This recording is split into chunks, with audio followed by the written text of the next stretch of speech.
புதுச்சேரியின் புதிய அமைச்சராக திருமுருகன் பதவியேற்றுக் கொண்டார். அவருக்கு துணைநிலை ஆளுநர் தமிழிசை சவுந்தரராஜன் பதவி பிரமாணமும் ரகசிய காப்பு பிரமாணமும் செய்து வைத்தார்.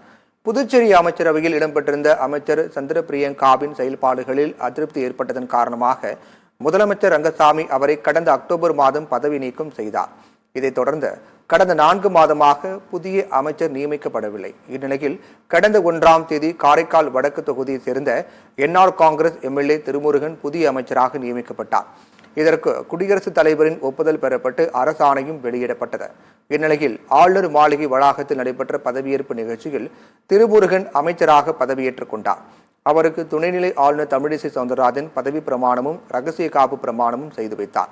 இந்நிகழ்ச்சியில் முதலமைச்சர் ரங்கசாமி, சபாநாயகர் செல்வம், தலைமை செயலர் சரத் சௌஹான், அமைச்சர்கள், சட்டமன்ற உறுப்பினர்கள் மற்றும் கட்சி நிர்வாகிகள் கலந்து கொண்டனர்.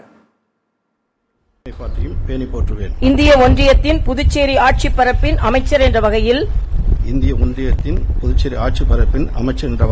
என்னுடைய கடமைகளை உண்மையாகவும் மனச்சான்றின்படியும் ஆற்றுவேன்.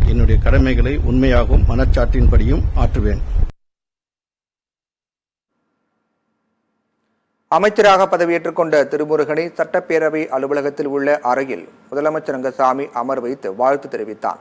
பின்னர் தன்னுடைய தனி செயலாளர் நியமனம் தொடர்பான கோப்பில் அமைச்சர் திருமுருகன் கையெழுத்திட்டார்.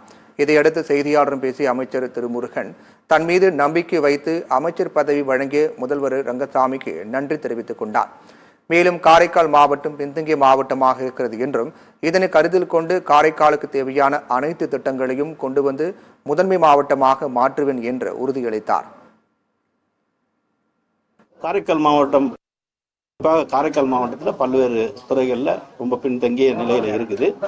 மாண்புமிகு என்ஆர் ஆட்சிக்கு வரும்போது காரைக்கால் மாவட்டத்தை பொறுத்தவரைக்கும் என்னென்ன நலத்திட்டங்களோ என்னென்ன திட்டங்களை கொண்டுட்டு வர முடியுமோ அந்த விதத்தில் சிறப்பான முறையில் பல திட்டங்களை கொண்டு வந்து இந்த மாநிலத்துடைய வளர்ச்சிக்காக குறிப்பாக காரைக்கால் மாவட்டத்திற்கு தனி கவனம் எடுத்து செஞ்சுருக்கிறாங்க. இன்னும் பல வகையில் இன்னும் காரைக்கால் மாவட்டம் வளர்ச்சி அடைய வேண்டியிருக்குது. அதுக்கு என்னுடைய முழு பங்களிப்பு இருக்கும். புதுச்சேரி துணைநிலை ஆளுநரின் தனி செயலராக மாணிக்க தீபன் IAS நியமிக்கப்பட்டுள்ளார். புதுச்சேரியில் இருந்து ஆட்சியர் வல்லபன் கோவாவிற்கும் மற்றொரு IAS அதிகாரி சௌத்ரி அபிஜித் விஜய் சண்டிகருக்கும் இடமாற்றம் செய்யப்பட்டுள்ளனர்.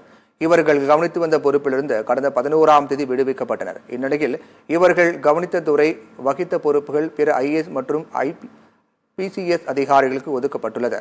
அதன்படி IAS அதிகாரி சௌத்ரி அபிஜித் விஜய்க்கு பதிலாக புதுச்சேரி துணைநிலை ஆளுநரின் தனி செயலராக மாணிக்க தீபன் IAS நியமிக்கப்பட்டுள்ளார். இதேபோல் புதுச்சேரி ஆட்சியராக இருந்த வல்லபன் கவனித்த அரசு துறைகளை நிதி செயலர் ஆசிஸ் மகோத்ராவ் கூடுதலாக கவனிப்பார் என்று அறிவிக்கப்பட்டுள்ளது. இதற்கான அறிவிப்பினை நிர்வாக சீர்திருத்த துறை சார்பு செயலர் ஜெய்சங்கர் பிறப்பித்துள்ளார்.